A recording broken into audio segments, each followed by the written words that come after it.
煎一煎呢啲雞，加我哋嘅蔥落去。今晚煮乜餸？冬菇栗子炆雞。洗乾淨嘅栗子蒸佢15分鐘。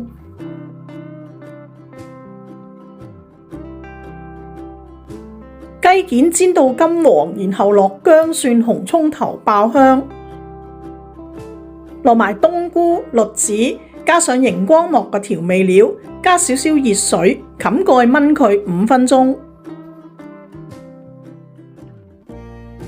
試味之後呢，加返少少鹽，埋一個薄芡兜勻，落埋啲蔥，咁就完成㗎喇。